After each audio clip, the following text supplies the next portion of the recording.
The next step after you set up the base for your concrete curbing is actually building the forms. And usually either plywood or OSB is used for the size of the forms, and then you need some stakes. I don't have them handy, so today I'm at Home Depot here, and I'm gonna buy some OSB and some 1x2x8 for the stakes. Now, for calculations, obviously you need the length of your curbing, you need the height of your curbing, and you need the width of your curbing. The easiest way, you can use AI tools like ChatGPT. Just put all your measurements, ask how much materials you need. It's gonna calculate them really well. You can also ask about the concrete. OSB will be 1/2 inch thick, 4x8 feet, a regular panel. If you're planning to have your form sitting longer than maybe a couple of weeks, for whatever reasons, I suggest you using plywood, a little bit more expensive. Why? Because plywood is more durable for the moisture. OSB might not be that durable. If it rains, if it's too much moisture, it can expand, and it might make your concrete curbing sides a little bit uneven.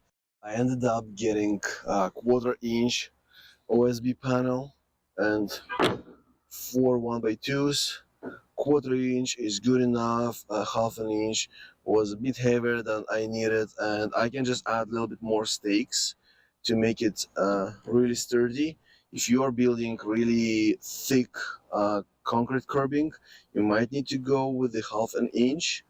And if you're building it like wavy, you probably want to go with a little bit softer material, maybe plywood, the best one, like 1/8 of an inch. So it really depends on your project. For cuts, I'll be using this multi-tool from Ryobi with a 3-inch blade. It's a fantastic tool when you need mobility.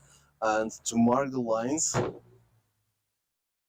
I'm just going to be using this chalk line. And of course you can use level just to mark it up. Chalk line is easier, and I'll show you. I just need 4 10-inch strips from this OSB, and I'll cut these stakes about 18 to 20 inches.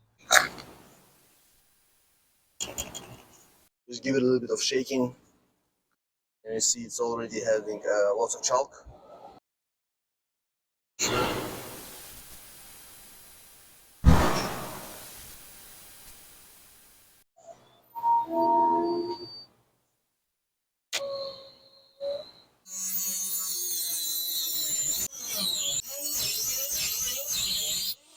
If I had cordless circular saw, that would have been probably easier, because this tool for some reason stops at some points when I do cuts. I don't have it right now, so I use the tool. Still pretty handy because it's pretty light. There are no kickbacks whatsoever, so it's pretty safe to use. One important thing to consider, you have to cut it straight. So my 2 batteries decided to die over there on the parking of Home Depot, and I had to get back home and finish cuts. I'll use 16-inch long stakes because my height of the curbing is 10-inch. 4-inch is enough to put in the ground.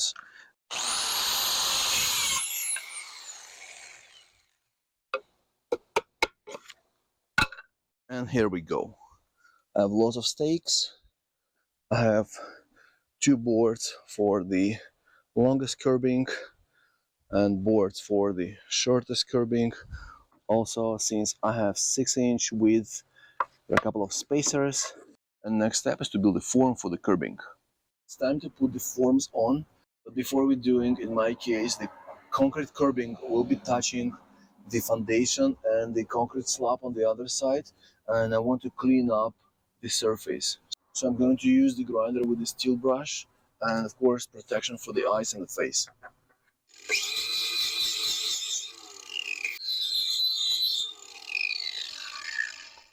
So what I want to do, I'll put one stake at the beginning of the board, another one at the end of the board, and then I'll put a couple of stakes 2 feet apart of each other, and then I'll screw the board to the stakes. So in my case, the 6-inch spacers are handy dandy because I can measure where I want to put it, and then just put the stakes towards it.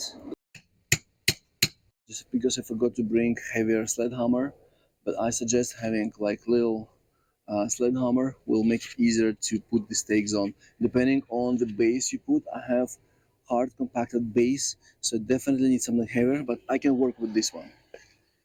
Just I want to make sure that I do not split these stakes.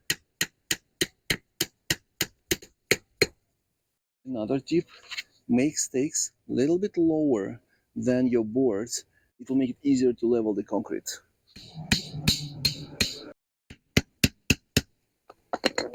We also want to make sure the board is level. Also important to screw the screws from outside to the board. Then it will make it easier to detach the stakes from the board and remove the boards when the concrete is cured. Otherwise, if you screw from inside, you will have to cut the stakes.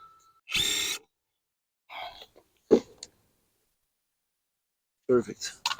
So now it's time to put more stakes. Then use the spacer to measure the width and put the second board.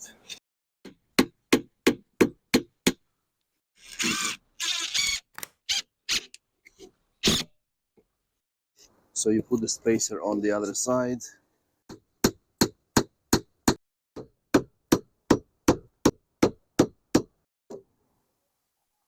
Perfect, perfect, perfect. Stakes cracking, but it's sturdy, it's level, it's gonna hold the concrete, and it will allow me easily smooth it out at the top. Now I have a proper hammer.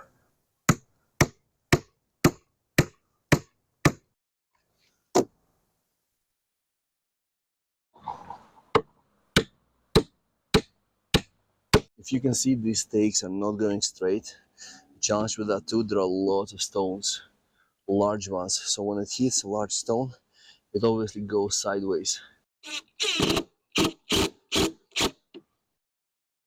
Since I was trying to level this frame as much as I could, there are some gaps at the bottom because of the slope this building has.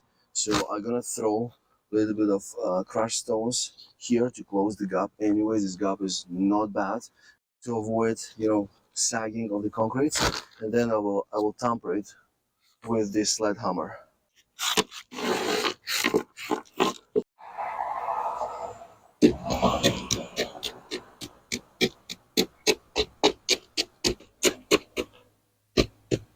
And now this is the final look.